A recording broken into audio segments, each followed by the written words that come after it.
எங்களின் தலைப்பு வினிகர் மற்றும் முட்டையோடு பரிசோதனை.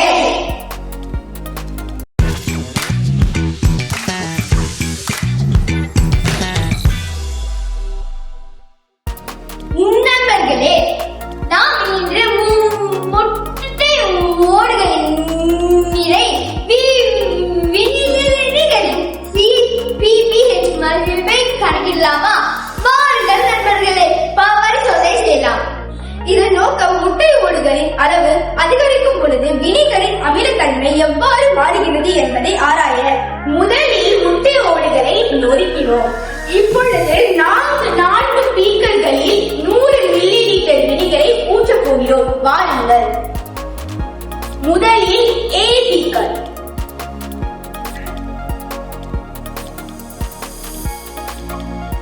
இரண்டாவதாக B பீக்கர்,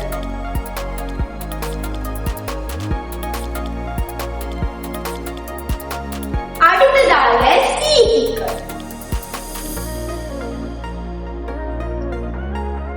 இறுதியாக D பீக்கர். நாம் வினிகரை பயன்படுத்தும் பொழுது கவனமாக பயன்படுத்த வேண்டும் நண்பர்களே. பீக்கர் A இல் 5 கிராம், B இல் 10 கிராம், C இல் 15 கிராம், D இல் 20 கிராம் முட்டை ஓடுகளை சேர்த்து 30 வினாடிகள் கிளறி 10 நிமிடங்கள் காத்திருப்போம்.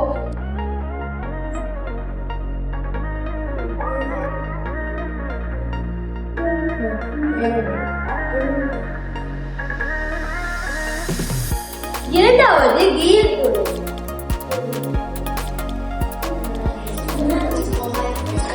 மூன்றாவதாக சீர் பொருள். நான்காவது D.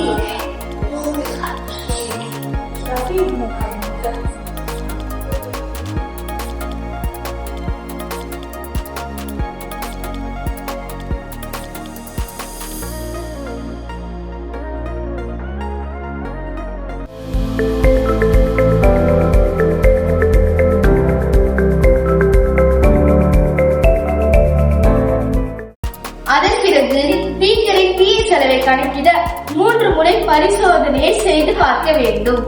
A few moments later.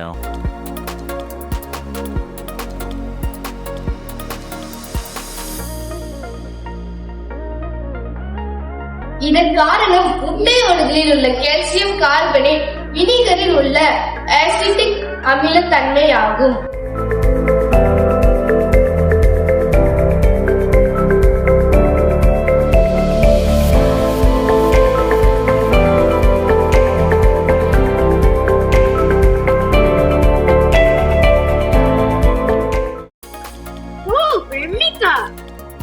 வணக்கம் பிரமிகா. வணக்கம் உமா.